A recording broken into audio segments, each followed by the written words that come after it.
Hey everybody, welcome back to the Tough Lift Podcast. You already messed up my intro. Episode 26.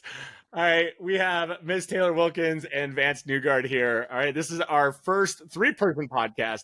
I want to have these guys on today because they are not only badasses in the weightlifting scene for their own reasons, but I wanted to talk not about weightlifting per se, about the lifts and mechanics and all that fancy stuff and how much Vance can outlift Taylor still, I'm sure. But let's talk on them as actually a coaching team and athlete team. These two I've known for a long time. I have watched them kind of grow when both of them were up here in Michigan, and I came back from the Army in Michigan. I swear to God, that's when you started lifting, I feel. But I've been able to kind of watch from the sidelines, watching Taylor grow as a lifter, watching Vance work with her amongst all the other athletes he's worked with. But, she's noticeably been right with him, and he's been with her, just advancing and moving forward over the last few years. Those of you that have followed her career, followed his coaching, they've just been a pair that continue to charge forward. And I think that's more and more unique nowadays in these generations that we continue to see, where people kind of are like hopping coaches or hopping programs. Everything's really accessible online now. It's easy to do that. And when we start talking, Vance is I'll say this as politely as I can, he's a little bit more senior than me.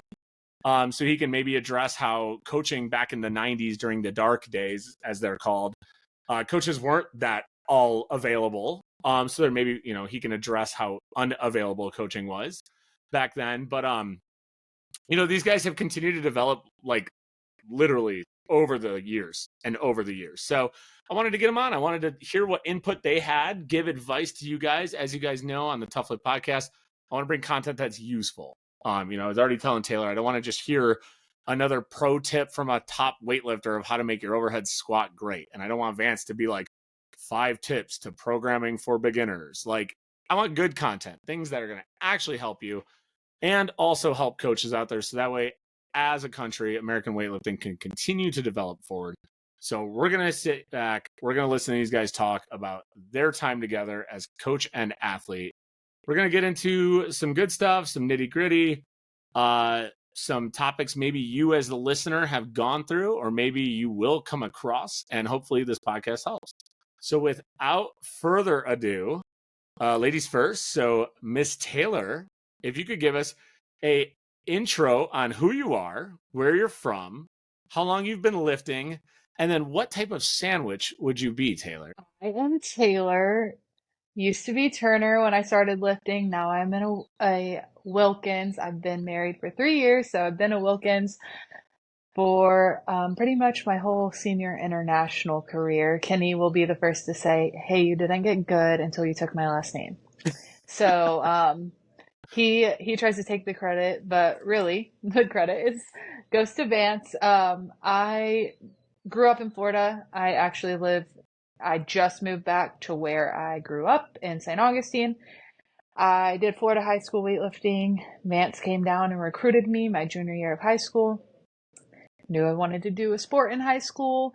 Didn't get any other offers. So I said, I guess I'm going to do Olympic lifting. I had no idea what that was, but I was going to give it a shot. So I went up to camp my junior year with Vance up at Northern and went back up my senior year, and that's when I started lifting. So I did Florida high school 2011 to 2015. I started Olympic style August of 2015. However many years that makes this, but it's been a really long time, and my body hurts. That's all I know. All right, and what kind of sandwich would you be? Oh yeah, I forgot about that part. Probably a turkey sandwich, because nobody likes bologna, and I feel like turkey is just like so good. All right, and yeah, I think I tagged. Oh, but it has to timeline. have. So you went to Northern. Let me finish my turkey. It has to Go ahead, have by all means. avocado and mayonnaise and spicy mustard and a tomato. Okay, so a $13 turkey sandwich. Yeah, with some good sourdough bread. If Kenny was sitting next to you right now, would he say it was an extra turkey sandwich? Yeah, because he doesn't like mayonnaise or anything. He would just say put turkey and some bread. Oh, it has to have cheese too. The Okay. All right. spicy Chipotle Gouda from Publix. Okay. Excellent. All right. We'll make sure those notes are taken. All right. Vance would probably just be the bologna sandwich because he just Well, likes he'll be plain. able to say it. Don't put words in the man's mouth. Maybe he's I more should artistic than that. I should have wrote it on a board, and then when he said it, I've been like, look, I know him so well. I hope he drops something crazy like a brioche bun specific on you or something. So you went to Northern what year? 2015. Okay, so yeah, that lines up pretty much when I opened 4-star. Yeah. Was literally 2014. So, and then so I'd come up from the Army when you were basically starting high school. Yeah. So there you go again, people. Who would have thought, like, high school weightlifting? What a good idea. So yeah, so you pretty much came from the south end of the country all the way to the northern end. All the way to Canada, yeah. Yeah. That's what it's about, as they would say. It was cold. It's one way to describe it. All right. So Vance, the OG, as I said, of weightlifting on this podcast now. You've been around for a hot second. Let's hear from your side, all right? Obviously, you've done all the rules. Let's hear like your background, including like your athletic background. And then how you kind of ended up hearing about this girl, or what you heard about her and made you want to go down there and recruit her, and then what happened past there, and then also what sandwich you would be, sir. Yeah, so I started doing Olympic weightlifting probably when I was like 13, but I didn't compete in it till about 1998 because I was a three-sport athlete. I did volleyball, basketball, football. It wasn't until college that I kind of did Olympic weightlifting full time, and I did that till the 2008 Olympic trials. Retired after that. During that time, I was doing some coaching on the side. Let me see, I went to Northern Michigan University as an athlete first in 2006. So I was there for 2 years and I was an assistant coach slash athlete.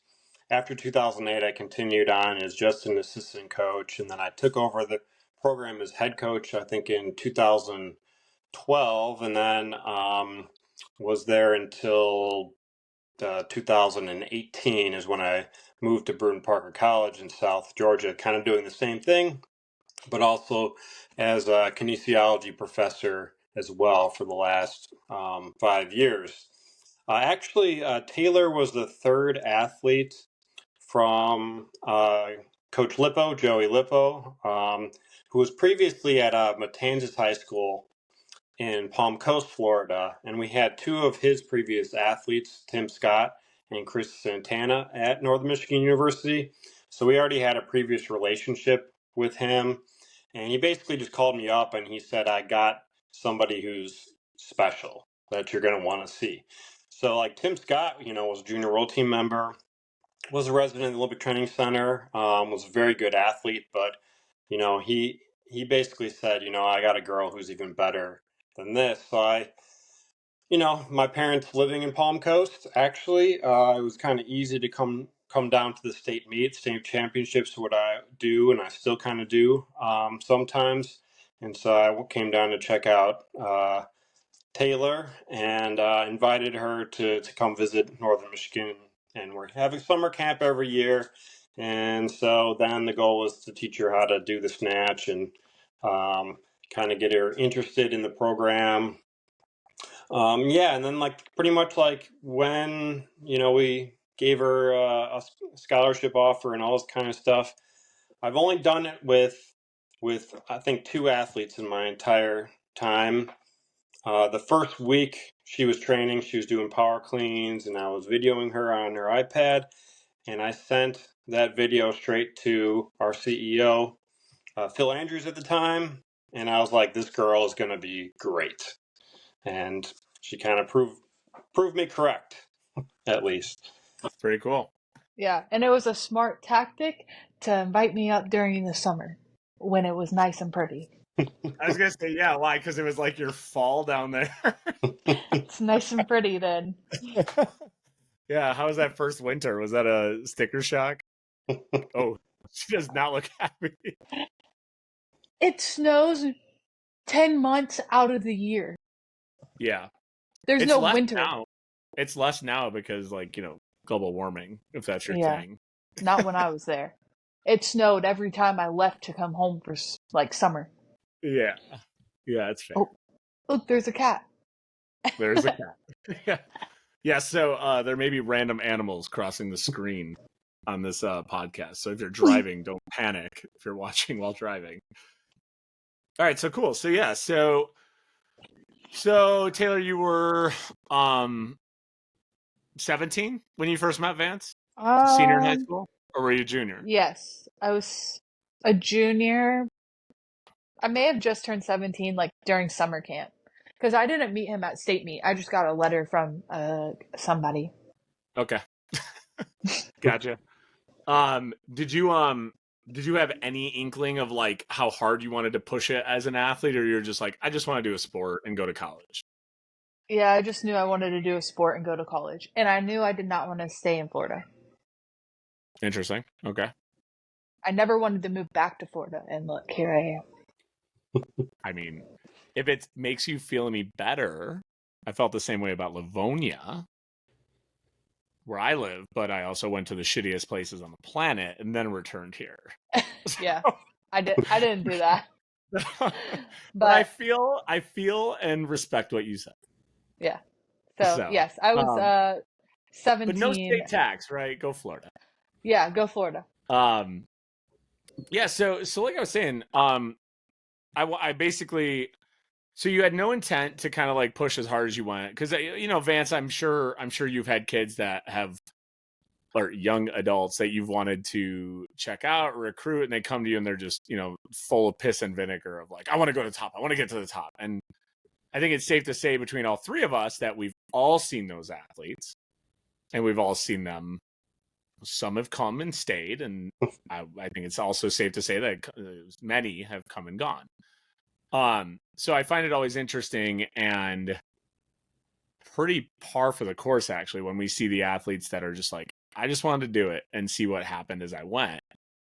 Because I think there's something to be said there of like athletes that are just doing it and just continuously do it with a focus on getting better and not chasing like the end line, and that consistent growth. And we can kind of like compound on that later when we talk about it. But we also, we saw the same thing in like the military when it came to like military schools and some of the arduous schools and courses we had, of like the ones that just wanted the tab on their shoulder super hard, and they were just trying to always get done, get it. They always like burned out, didn't pass the courses, got injured early.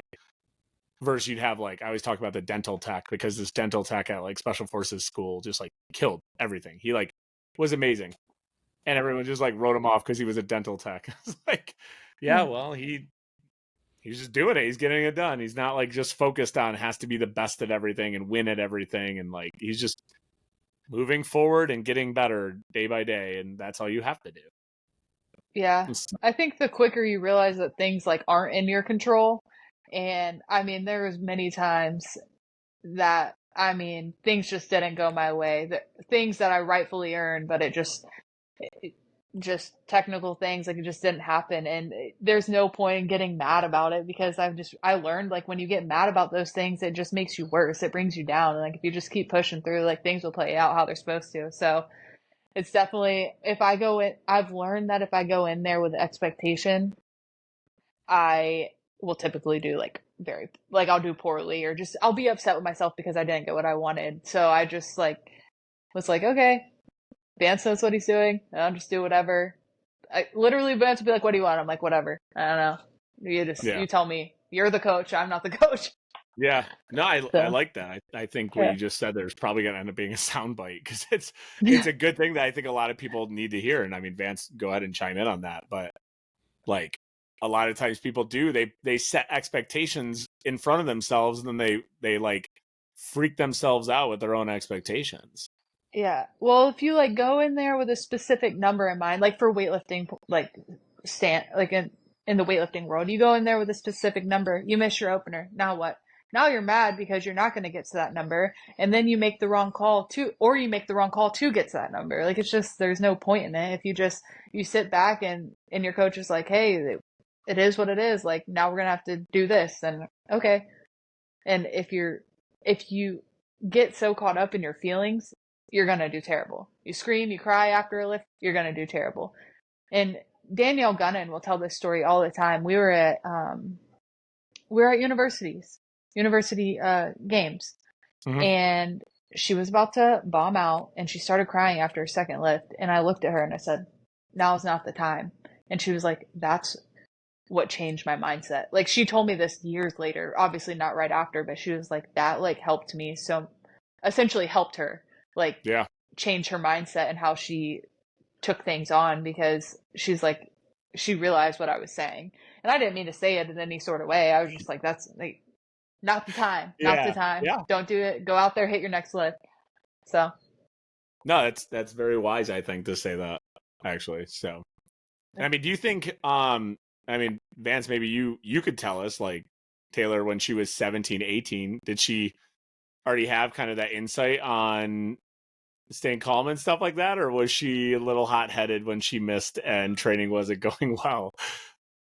No, well, she's always been kind of level-headed, just in general. I think that's just Yeah. her personality, part of her personality, part of her character. Also, there's a lot more to her than weightlifting. Um, Yeah. so she didn't come in like, like you were saying, I would have athletes come in and say, my goal is to be an Olympian, even the terrible ones. They didn't know that they were terrible, sort of thing. And Taylor probably wasn't completely aware of her own talent because she probably had never been, you know, put on the national stage or the international stage yet either.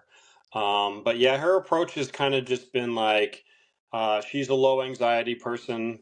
I'm a low anxiety person. And maybe, we don't know. Maybe she's got things churning on the inside that we don't really know about, but she's kind of always approached lifting like, okay. And then, when she needs to make the lift, then she goes for it. And then she makes it, she's happy. If she doesn't make it, then it's like, okay, well, on to the next one, sort of thing. So, Yeah. I think it's kind of helped her in the long run. And a big thing is like, if you're all about these numbers and whatnot, then you're taking away any type of strategy that you actually have. That's the biggest thing, is the strategy is more important than your numbers. And when you miss an opener, guess what? You have a new strategy. Like, the old one's dead. I will never get mad about a missed lift, or I'll never show that I'm mad about a missed lift. That drives me crazy about Yes. coaches, when they get pissed off and they're doing Yep. this and all that kind Yeah. of stuff. Um, they're pretty much just not only ruining any type of possible next strategy, but they're also getting in the head of their athletes now, too. Yeah. They're emotionally charging the playing field for no reason. Yeah. No, I 100% agree with you. I don't know why people think that that's a good idea to do that. And or they don't recognize. They're not like self-aware enough to understand that they're charging the playing field by doing that type of stuff. And even on the sense of like, it's not even fair to the other athletes getting ready to go, yeah, professionalism wise.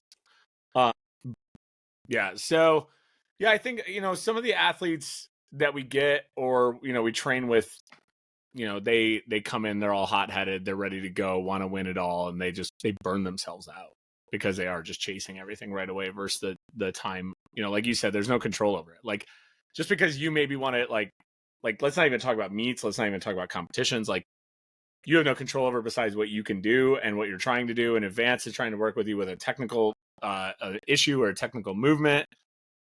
You can only do your best to try to work on it each day for a segmented piece of the day.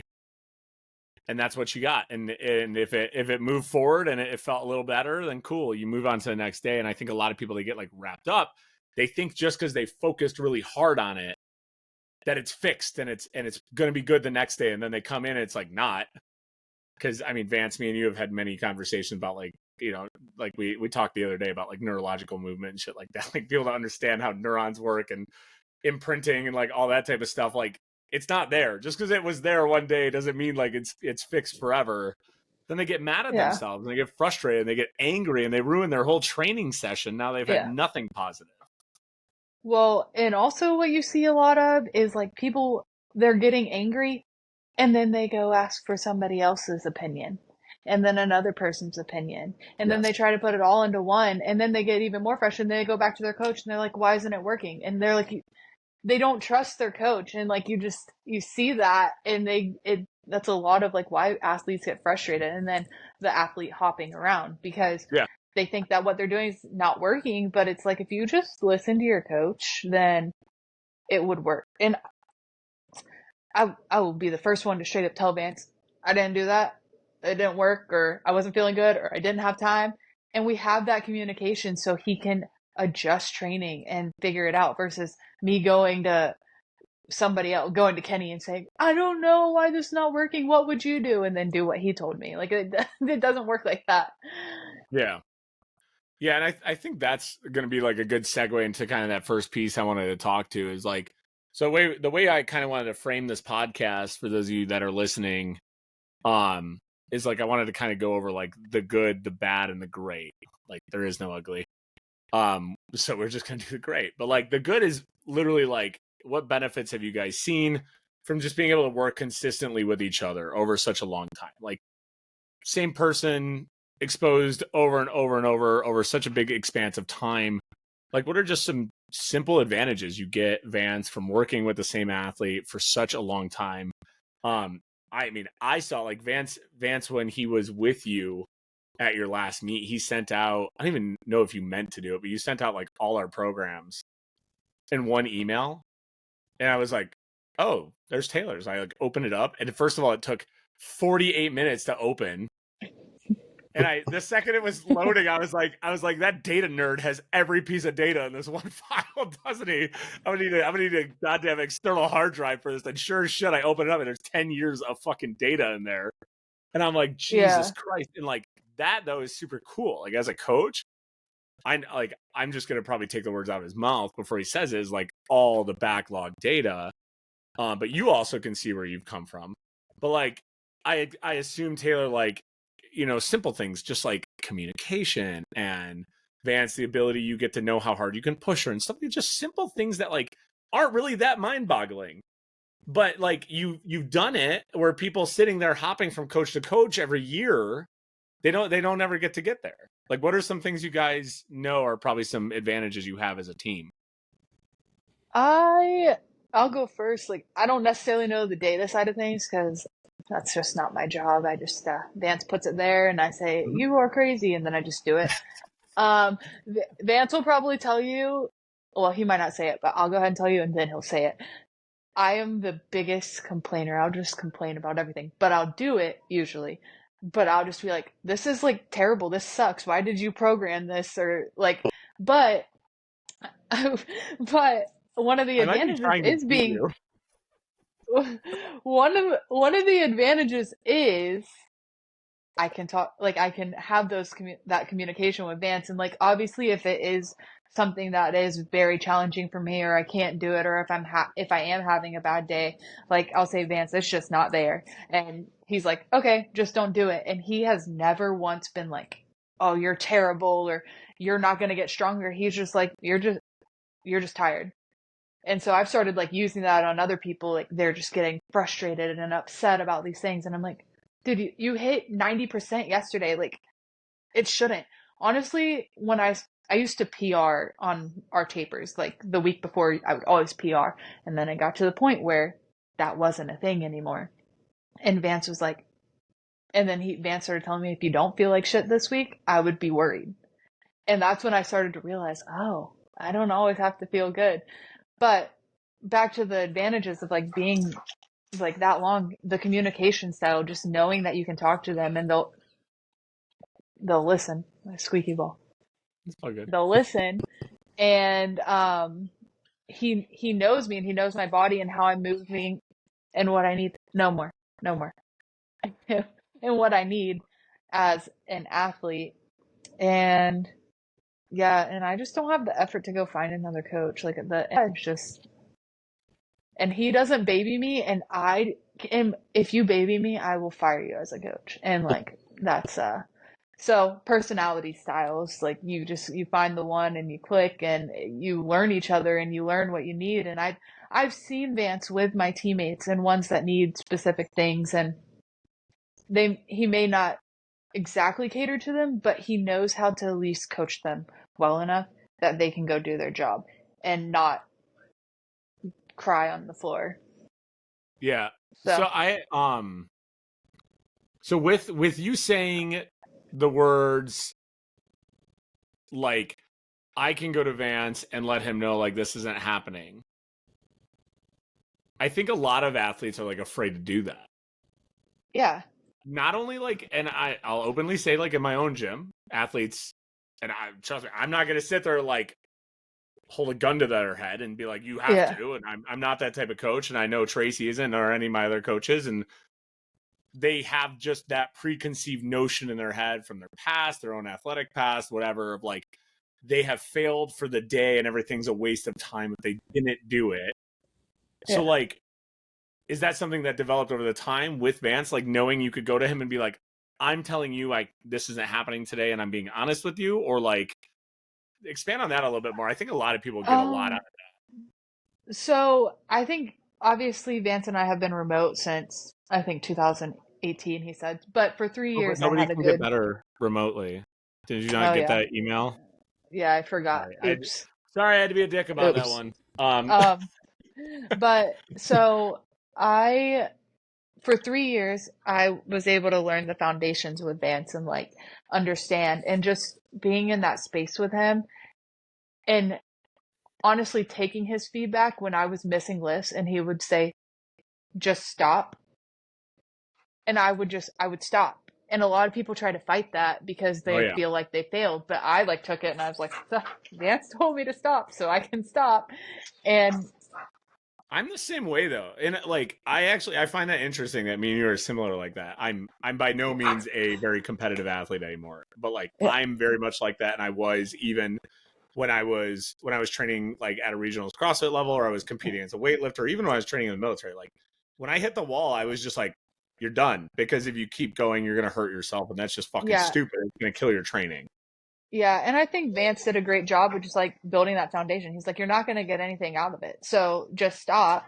And so when I went remote, I was able to just like be able to read myself and be like, Vance, it's not happening. It's not there today. And to be completely honest, and Vance was this like, there were days. Hold on 1 second. You're good. My mom just got here, so Audie is like Well, freaking out it's a because she's grandma. Puppies yeah, love it's grandmas. yeah, he's like, I get treats, I get treats. Exactly. But I think when I started training by myself, and I trained by myself in a garage for 2 years, um, I towards the end of that and why we ended up moving to Florida was like I needed a change, because I got to the point where I was just, it wasn't that it was hard, it was just I didn't want to do it. And so I started telling, like, just being open with Vance, like, hey, I didn't do it today. I didn't have time, or I had this, like, I had a full-time job. And I think that building that trust in the beginning and Vance, like, really instilling in my head, you didn't fail. It's not there. And by you doing more reps poorly or just keep failing, you're not getting any better. Go rest up and come back tomorrow. And I mean, there's days I'll miss 60% on a Tuesday, but on Friday I can hit a PR. And I don't think it would happen like that if I didn't really learn to just be like, I'm just tired. It's just I've done a lot of work. There'll be things that Vance programs for me and I hit it and he goes, dang, I didn't expect you to hit that. I'm like, thanks. I love when we Thanks. do that type of shit as coaches. Like, thanks. But I did it. So I definitely think that it's just, I don't know where I was supposed to go with this because my dogs are freaking out. But No, that's good. I'm gonna flip it's, over to Vance and let him answer on yeah. this part. So no, I Cool. think that's good. That kind of touches base with communication. Vance, go ahead and expand on that, man. So what was the original question? The original question was something about Just data. what are just really baseline Oh, good things that like just are normal everyday things you guys have developed that you have an advantage over, that are just normal training things that because you guys have worked so oh. long together. And Taylor, you were That was the expanding on question. That your was the communication, original your ability question. to talk to him, Vance, your collection of data, like Taylor, your ability to sit there and openly tell him that the numbers aren't happening that day and have faith that he understands that that's actual truth and all that type of stuff is what we're Excuse expanding.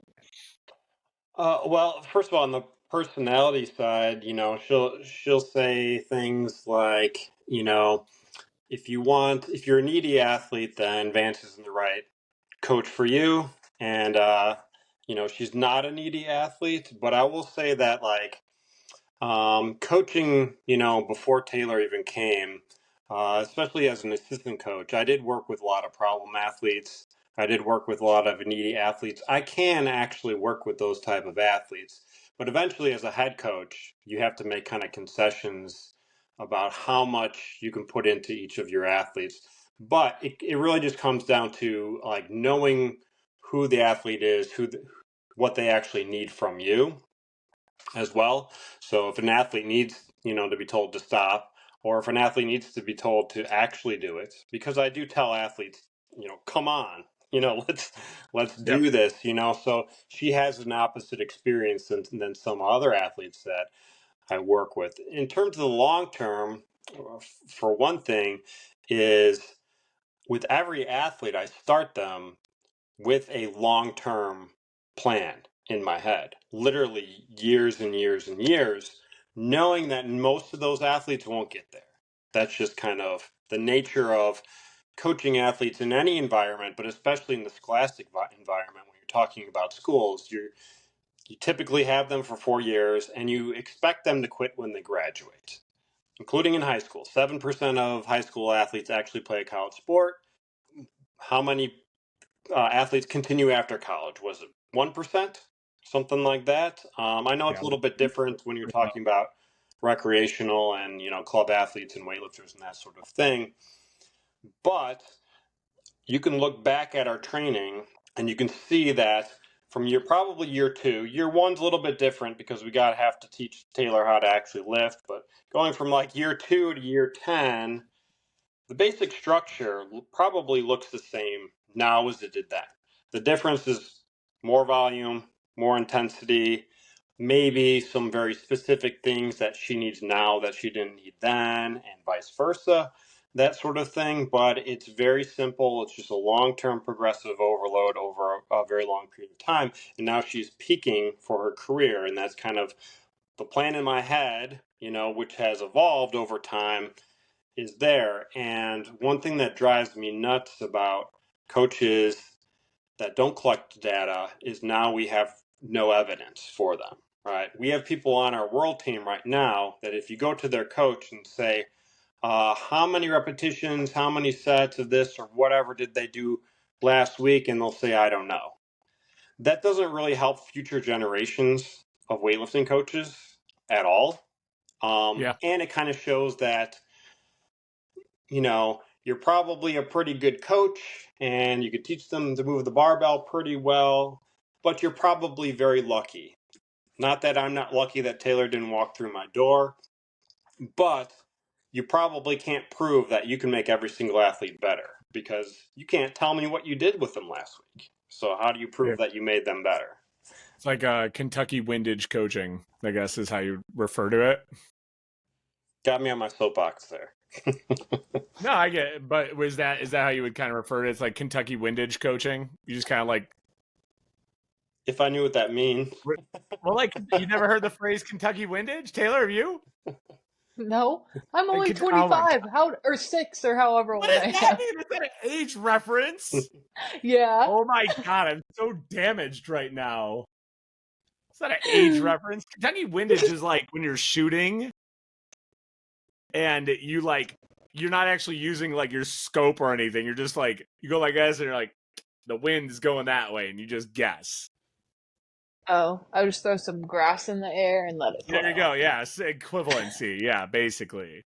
So like to use the term is like Vance is basically saying there's no actual logging of anything to say because we did this, we're probably getting these results. Oh yeah. So it's like Kentucky windage, we're guessing. We're firing from the hip. Yeah.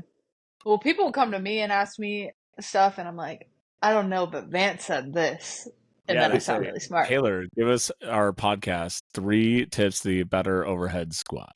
And so you But should probably do some bicep curls. so now in communication, because I'm a big person when it comes to communication. I think a lot of just athlete teams in general just don't communicate well. Because like either there's the upside of the athlete doesn't think they can talk to the coach for some whatever reason because of, again, past athlete experiences, coaching experiences, and or they believe there's like this holier than thou presence, or worse, a experience has been given off where I am holier than thou, don't talk to me, I will talk to you. You know, you guys have clearly had a good slash open channel of communication just over the years. And like, is that regular communication? Is that weekly? Is that just daily? Hey, training got done. Like, what does communication look like for you guys as a team? Well, sometimes I just send him a bunch of videos, and you know how he responds? He does the thumbs up. He like, and I'm like, okay. I'll be like, can I go up? And he just does a thumbs up. I'm like, Hey, yep, that means yes. some days my shit's not even worthy of a response. I'm like, I No, know it's trash. No well, response. no, but I think how Vance looks at it is I'll communicate if I need to communicate. And Yeah, well, I don't know if this is how Vance looks at it, but this is how I think he's we'll thinking find out. about it. We'll find out. The I'll, podcast I'll thickens. communicate. I'll communicate if I need to communicate. I'll send videos when I need to send videos. There's some days where I don't. There's some days where I'm like, hey, I can't train today.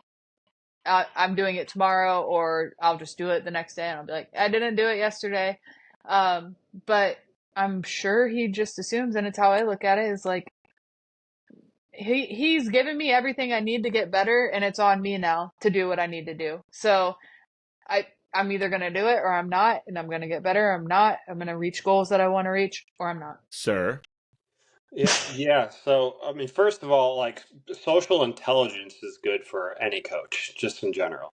So if you don't have social intelligence, you're probably not going to be a great coach unless you're the guy in the box up there that just communicates, sends the play down to the person who actually talks to the players. You know, you could Yeah. be that Yep. guy. You could be the offensive coordinator. But also, like, I'm very conscious about overcoaching. And I think a lot of people overcoach. They give way too much feedback. You have to pick and choose what's appropriate. You have to have kind of like this zone of does this repetition, does this require coaching? Or does it require the athlete to try to figure it out on their own? Intrinsic learning, that sort of thing. Also, if it's an acceptable lift, the best thing you can do is just say good or nothing, right? Once you start saying, oh, this could be a little bit better, that could be a little bit better, chances are it can't be any better for the most part. And the worst case scenario is you're just kind of constantly in your athlete's head now, or now they have their own internal voice, which is actually yours because you've put it there. Yeah. So I'm gonna double back on that. And what about your athletes? Because it may not necessarily be her, but what about your athletes that don't handle not getting feedback very well? They learn, and they either leave or they learn. That's kind of it. I haven't had anybody come to Like, me you know and what I'm say, talking about? Like you'll sit there and you'll be like, "Hey, good job being flat, staying flat on your extension." Then they like land soft with their elbows. They're like, "Yeah, but I'm still landing soft with my elbow." It's like, okay, well, we have to continue to work on that. And they're always like, I call it witch hunting. They're always finding something more and more wrong. yeah, but maybe it's just my personality. I'm very direct, so I literally say, "You're fine. Go do the next one." That's it. And if you keep talking, I Is that it, mean, Taylor? Thumbs up. if you keep talking, then I say this person's uncoachable, and then I can't coach them. So then our relationship is over. That's how that works. Yeah, no, that's fair. Yeah, I mean, a lot of times that happens. They athletes will want to just continue to witch hunt for some reason. They want everything perfect, like we were talking earlier, Taylor. They want everything perfect right now. They don't want to work Yeah. and wait for it all to culminate. Yeah. I don't like the not even just over coaching though, but the over cues. And that kind of goes with what Van's saying. You can't be yelling in the middle of their lift. And usually, obviously, coaches, when you're lifting, they have one thing they say. And I think this goes back to communication too. For some reason, Vance has said this for competitions and competitions on top of competitions. And for some reason, I could just hear his voice over everything saying legs when I would clean and jerk. And it started messing me up. And I was able to look at him middle of competition. I didn't say it rudely. I literally just said, "Hey, can you not say legs?" For some reason, it's getting in my head. And Van Yeah, said, "Okay," and he just didn't say it. And some people would be so afraid to say that, and then just they would get angry about it. And then after they would be like, "Well, you were doing this," and it's but all you had to do was just simply ask. And no, yeah, I I think do need to use that's my really legs, but wise. for some reason, it was just I'm sitting here and I'd be like, "Oh yeah," instead of I'd get out of my zone. And some coaches just sit there, and it just made me think about how some coaches sit there and say thing after thing after thing after thing, and the athletes, what are they doing? Are they up there thinking "Oh my god, thing after thing," or are they zoned out? I don't know. Me, I'd be like, "Oh, okay, I don't know what you just told me to do." So Yeah, no, I 100% know what you're saying. And that's again, like we were talking, that's because you feel at ease communicating with it. Probably just because you've been able to do that freely and openly. So that's the good. I guess the bad is sometimes, and we kind of already addressed this off camera, but we know not everything's perfect, and there's obviously friction periods or things that you wanted to happen that didn't happen. So your expectations weren't met, or coach's expectations didn't happen the way it did in programming. So things have to change, setups, adjustments, movements, all those types of things, or maybe a miscommunication about what you were supposed to do or what the goal of the programming was, or just frustration with complaining. I know, when we were off camera, Taylor, you continue to joke about you complaining. I'll impart this wisdom upon you, Taylor, as the old man. If you've called me already, softly called me the old man, is in the Army. What I was saying of if your guys aren't complaining, they're probably getting ready to cast a mutiny on you. So complaining is okay. Incessant bitching is never okay. There's a difference between incessant bitching and complaining. Um, yeah, so complaining is okay, but on the back end, you're complaining because you want to be heard. You want to know that you're exhausting yourself, stuff like that. So I guess with you guys, if there was any, or if there was, maybe you didn't know, but maybe Vance was just yeah, man, I kept having her do these sets of 10s, and we just weren't getting them. We were always getting to 8, and I just kept getting frustrated, why isn't this happening? And then I finally was just I was done with them. And, it was just whatever. Have you guys ever had a point where communication or just some sort of thing happen as a coach athlete team where it just caused a little bit of friction, and or no, there hasn't been friction on anything, and it's because of something you guys are doing? Not every team has friction. It's perfectly okay. I have athletes that I've had zero friction with. yeah. I mean, I don't think so on my end. I have an example of a time that there could have been, but it was not friction. I'm curious to see if Vance thinks of anything. No, we've never really, as far as I know, had any real conflicts, because Yeah. first of all, I've always taken the approach that I'm here to serve her, even though I'm the leader, I'm in charge of her training and all this kind of stuff. But it's never my plan. Again, it's it's this thing of control, it's not in my control for her to want to do a meet or not do a meet or this sort of thing. So, there's been times where she wasn't feeling good going into a meet, even like a really big meet, like an international meet. And we have to make those decisions like, should we go or should we not go? I was never going to be like, oh, yeah, you got to do this. This is so important, this sort of thing. It's always been like, hey, if your head's not in this meet, then we shouldn't go. But Yeah. I could see how that would turn into a conflict with some coaches, Yeah. because it's also about them Yeah. too. Oh, I don't get to go to this big meet because you're not doing your job. That's sort of thing. So Yeah. I've always approached Yeah. it like, and that's kind of how I approach all my athletes. My goal is to never make them do something, right?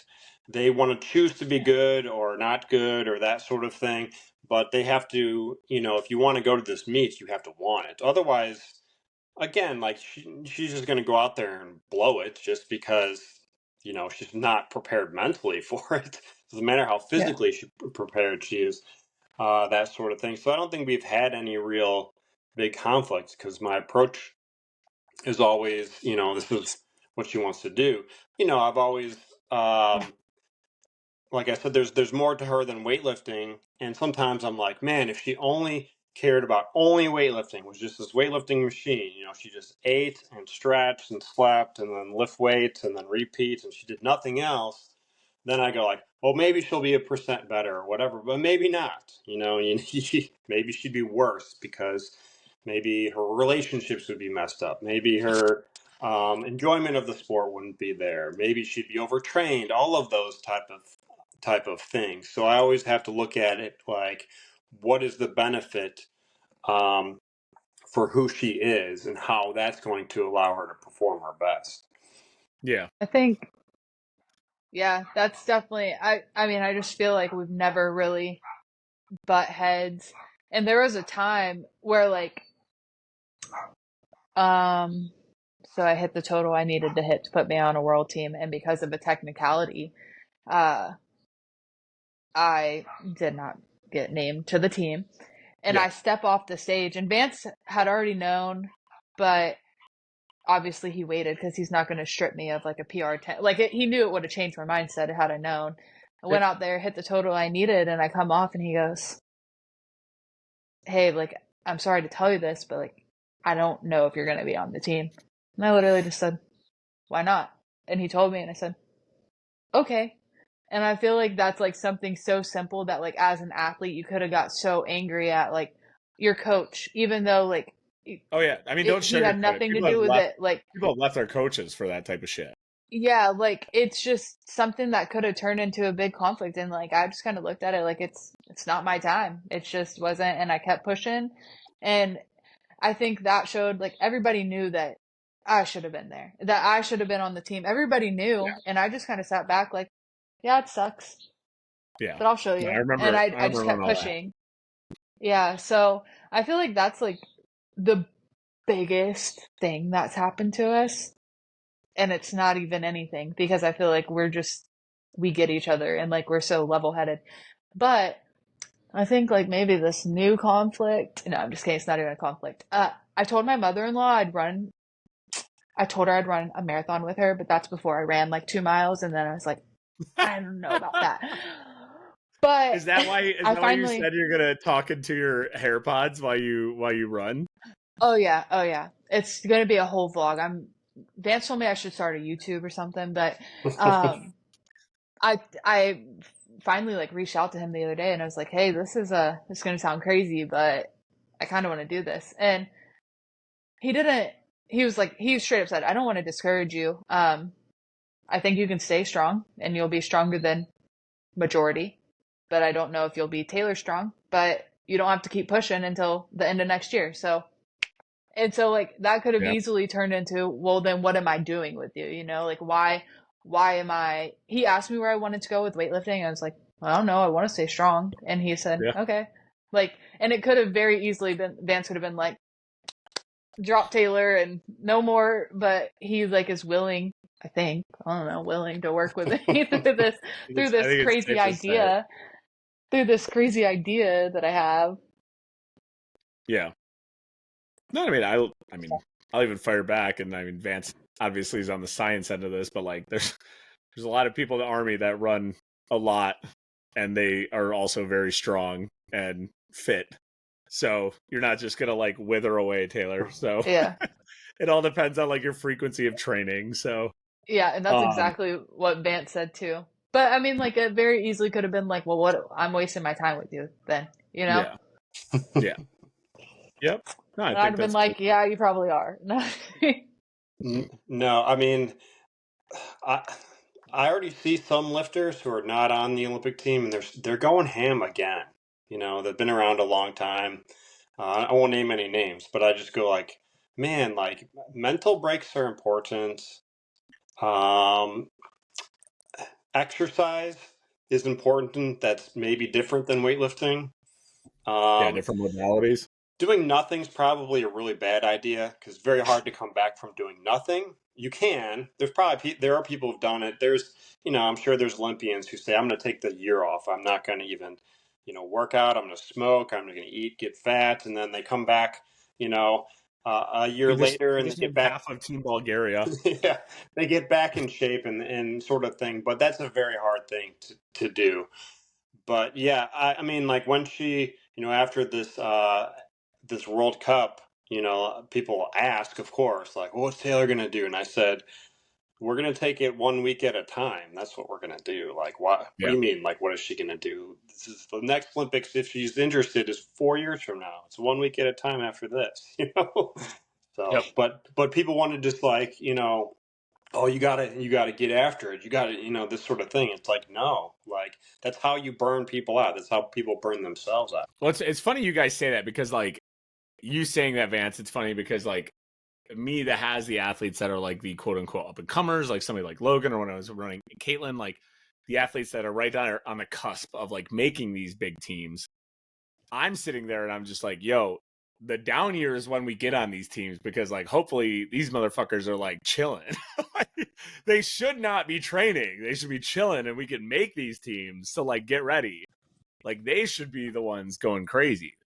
Like the B's and C teams are the ones that should be going crazy, if anything. But yeah, no, I totally understand what you're saying there. But like um so we got the good, we got the bad. What do you guys think? And I'm wondering if it's going to be different for each of you.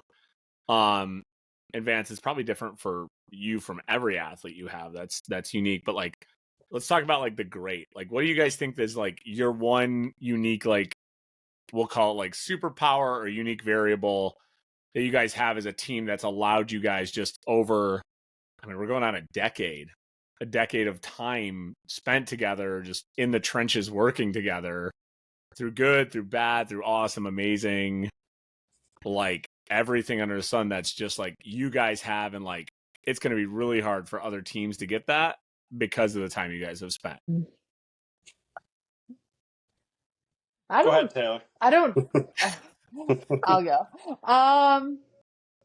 I don't know. I think the great of it is just we have grown together. We have learned together. I mean, with my years of experience comes Vance's years of experience, and like we've we've learned how to work as a team through the highs and lows of my lifting.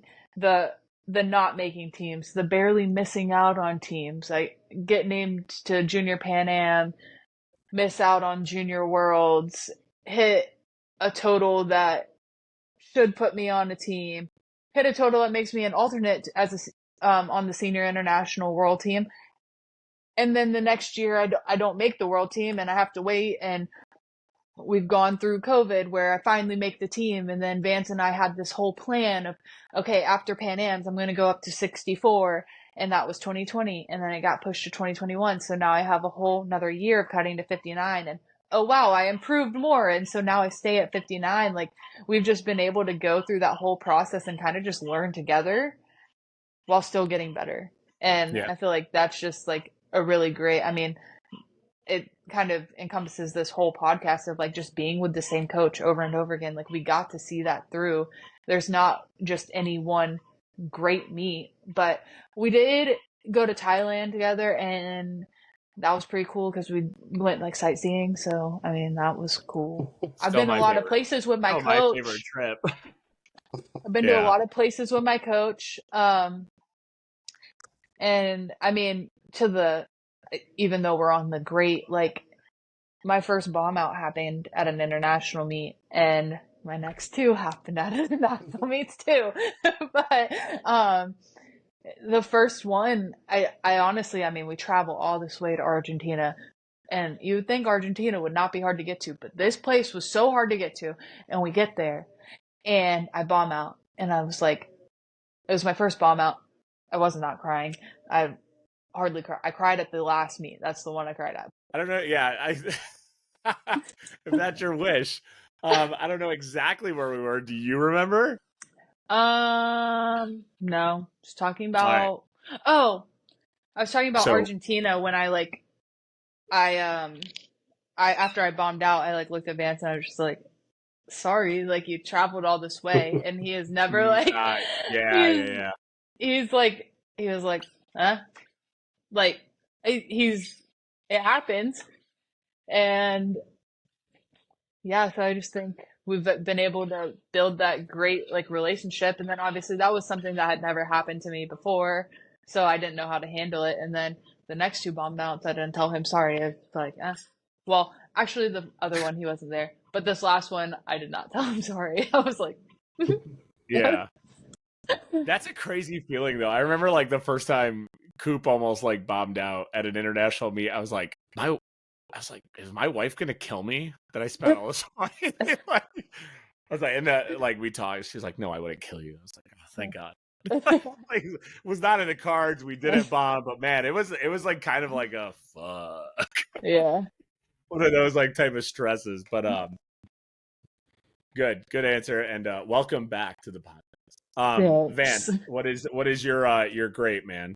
Well, I mean, you kind of look at, your athletes, they start out kind of as your kids, especially in college. Like, you kind of take over for the parents. And so, I mean, working with anybody that's long enough to, like, go through, like, she's gone through every part of her life outside of having her own kids. And, like, you move away, you get a job, you get a husband, you get a family, that sort of thing.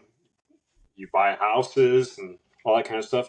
As a coach, you think about all that kind of stuff. You're like, how is getting married going to affect their training? How is buying a house going to affect their training? How is the new job going to affect their training? How is quitting the job going to affect their training? All that kind of stuff. So it's kind of like it's always new territory, when you're with somebody that long, that typical coaches don't really, have to deal with all the time, like especially at the college level, got until they're 22 and then they graduate, and then some of them continue and some of them don't, and that's kind of the way it goes. Yeah, it's definitely a unique variable. You guys have basically, I mean, Vance, you've lived through every, if anything, almost every life event she's gone through. So he's literally the reason I met my husband. Yeah, well, there you go. So he recruited him, and I'm sorry. Everything's technically his fault. Sorry, he's not as strong as I am, but well, he's also the reason you are international level lifter now, technically as well. Apparently. So, but awesome. Yeah, there's a lot of good content. I think a lot of people are going to get a lot out of this too. So, it's again, I think just a lot of times people are looking for the secret sauce, or they buzz around trying to find like the perfect fit, when really, I hate to say it, but it's like, it's just keep doing it with somebody that like, and again, yes, like you need to find somebody who's, I'll say this, needs to be somebody that's educated and or work on continuing educating themselves. Because I don't think you need to be the world's greatest coach, but I do think you need to continue to try to be improving as a coach. So that way your athlete continues to improve. And that way they know you have the best intent for them. And together, like, that's a pretty powerful combination. The athlete knows you have the best intent for them. The coach knows the athlete's working as hard as they can for their vision. It's a really good combo. And instead of just hopping around and bouncing around, just continue working. And over time, because again, it doesn't happen simply, like Taylor, you annotated, like you just got to keep putting in the hours in, and you can't control everything. It all works together. So I like to end these things with just a nice little you know, we'll call it an end game is what we call it. To kind of lighten the mood. I do know you guys to a decent degree. So, I figured you guys being a dynamic duo, we would play the angle of the dynamic duos and see how many of them you guys can name. I'm trying to get this full screen. Why is it not being full screen? Would All have right, done well. well, welcome back, those of you that didn't see what just happened. In our first three-person podcast here, we figured out that the current way I do things won't work. So the game was a bust, but thank you two, for joining in. Those of you that want to follow along their adventure, you two, please put out your social here. Tell them where they can follow you. Taylor's apparent podcast, vlog, whatever she'll be doing of her huffing into her AirPods while running slowly, will be out soon, I guess. But Taylor, where can people find you on social? You can follow my marathon training at on Instagram at Taylor T Wilkins. And don't hold me to the marathon thing, but you can follow me there. All right. And Vance, where can people follow you for all your insight? If you like sarcastic posts, you'll definitely get them with Vance. And also, he does post a lot of good educational content for weightlifting and health and fitness stuff. So I do think he has a lot of good content. Yeah, it's Coach Vance at BPC, I believe, is my Instagram. I just actually started YouTube too as well, so you can see that. That is at Viking Pole Performance. All right, we'll put that on there. All right, well, you guys have a good night. I appreciate you guys. Appreciate your time. Thank you.